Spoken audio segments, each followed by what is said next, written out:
Саламатсызбы, Миша Шенич. Ушул соц тармактарда аягында чоң талкуу жаратып атат. Акыркы убактагы ушул саясий окуялардан улам. Ушул Алмазбек Атамбаевдин ушул Батукаев иши боюнча мүлктөрүн конфискациялап атат да.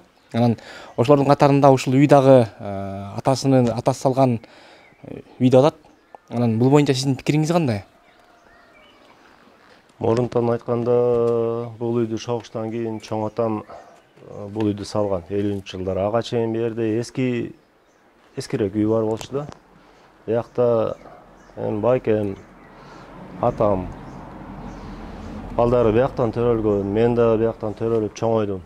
Бияктан үйлөнүп балалуу болгон. Мисалы берде Сейтек деле чоңойду. Кадыр деле бул үйдү көрүп калды. Бул үй жалпы баарыбыздын үйүбүз. Бияктан атам өтүп кетти. 77-жылы чыгарышкан чоң атам өттү, чоң энем өттү. Акыркы байкебиз өттү. Бүт баарын сөөгүн бул үйдөн чыгарганбыз. Андан кийин биякта жалгыз гана Алмаз байке менен башка тышкары деле туугандары бар да. Андан кийин кантип эле Батукаевдин иши боюнча кетти десе биз макул болобуз. Бияктан кетпейбиз, бербейбиз. Анан ошол адвокат Замир Жошов айтып чыкпадыбы? Негизи эле Батукаевдин иши боюнча бир мамлекетке бир мүлктүк жактан эч кандай зыян келтирген эмес, үйлөрүн бир конфискацияга алгандай депчи. Анан деги эле ушул мүлктөрүн, Атамбаевдин мүлктөрүн ошол камакка алып аткандыгы, тартып аткандыгы мамлекеттин эсебине канчалык деңгээлде бир калыстык деп ойлойсуз? Эми бул 50-жылы салынган. Терде турган үй 88-жылы бүткөн. Анын фундаменти 77-жылы куюлган. 10 жыл салышкан. Андан кийин Батукаев качан болду? Анан Батукаевден эмне зыян болду өкмөткө? Анан ушул интернет айдыңында дагы ушул үй тууралуу бир ар түркүн айың кептер жүрүп атат да. Сиз ушул билген киши катары үйдүн тарыхын айтып берсеңиз. Бул үй 50-жылы салынса 70-тен ашты бул үйгө. Турат ошо ойдон. Эчтекесин тийген жок, соңдоп карап турабыз. Алмазбек Атамбаевга таандыкпы же кимге таандык бул үй азыркы тапта?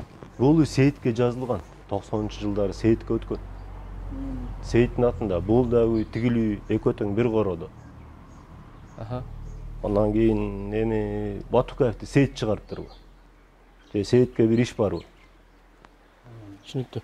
Анан айтып атпайсыздарбы, сиз бул үйдөн чыкпайбыз дедиңиз да жаңы эле. Анан ошол расмий маалыматтар боюнча 3 күн улсат убакыт берилет.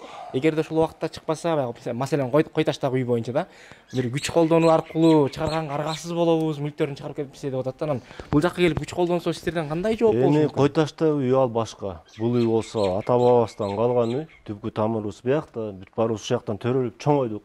Жакшылык, жамандык ушул жактан өткөрөбүз. Кантип бияктан кетебиз? Бул Ысак чоң атабыздын жалгыз баласы болгон Шаршен. Баары Шаршендин балдарыбыз. Болгон үйүбүз ушул. Мисалы Сейиттин деле биякта башка үй жок, менин деле башка үйүм жок. Айылдачы. Андан кийин баягы айыл деген айыл, түпкү тамырыбыз биякта. Анан кантип алабыз дегенде кантип макул болобуз? Турабыз биз биякта. Жок, маселен ошол эгерде ошол белгиленген бир убакыт берилет, ушул убакыттын ичинде чыгып кетпесе, бир кандайдыр бир күч колдонуп болсо да чыгарганга аргасыз болобуз деген расмий маалыматтардан, жаңылыктардан окудум да. Анан күч колдонуу болсо сиздерден кандай жооп болушу мүмкүн? Чыкпайбыз, чыгара берсин. Колубуздан, бутубуздан көтөрүп, аткылап, саткылап чыгарсын анда.